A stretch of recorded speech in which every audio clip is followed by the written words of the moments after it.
All right, let's talk about China because that's a substantial part of your book, the emergence of China and how the United States needs to deal with China going forward.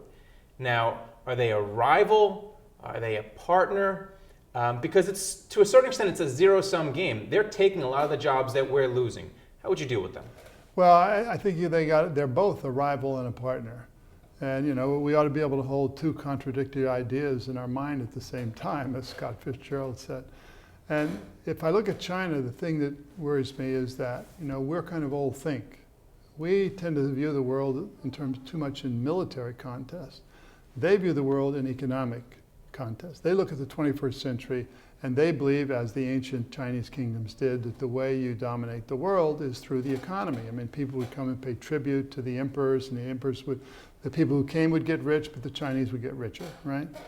And so you look at the steps they're taking now around the world, gobbling up resources, building high-speed rail lines to Southeast Asia and across to Europe, potentially building dams along the rivers that go into Southeast Asia and South Asia, controlling countries without a gunshot because they control the water.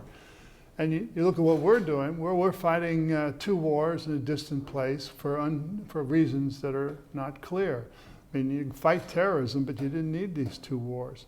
And so, for me, the difference is epitomized in a story on the front page of the New York Times in October 29th. Two stories side by side. One story said, essentially, Europeans go to the Chinese asking for investment in the Euro Rescue Fund. The story right next to it said, Western business sees opportunity in Libya. One, we're picking over the bones of the last Middle East adventure.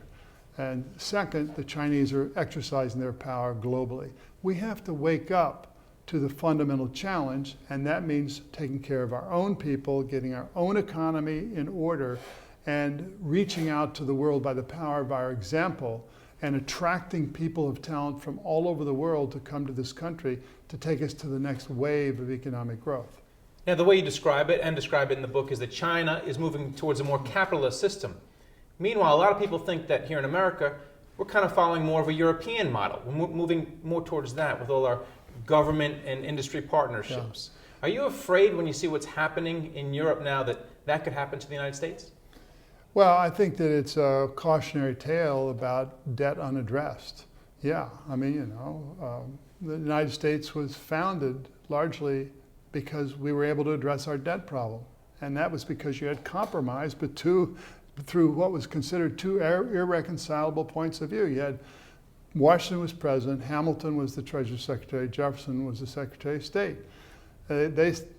Washington said, we got to solve our economic problems. Hamilton said, well, we got to then solve our debt problem because the states and the government had gone into debt. So who would take over the state debt? Hamilton said the federal government. Jefferson, Virginia said, no, we got our house in order. We don't want to bail out Massachusetts or South Carolina.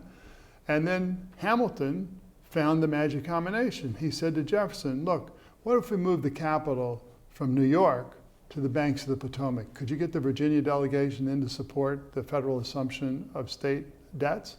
And obviously Jefferson said yes, the deal was cut. And that meant that the creditworthiness of the United States was solid, which meant when Napoleon wanted to sell Louisiana to the United States, thereby doubling the country, we were able to finance that with debt. So the key is we have to get rid of our debt. The cautionary tale in Europe is that they didn't, and the result is what we see today. This market is stock pickers market. Stocks have rallied this year. We're coming into a Monday where we're going to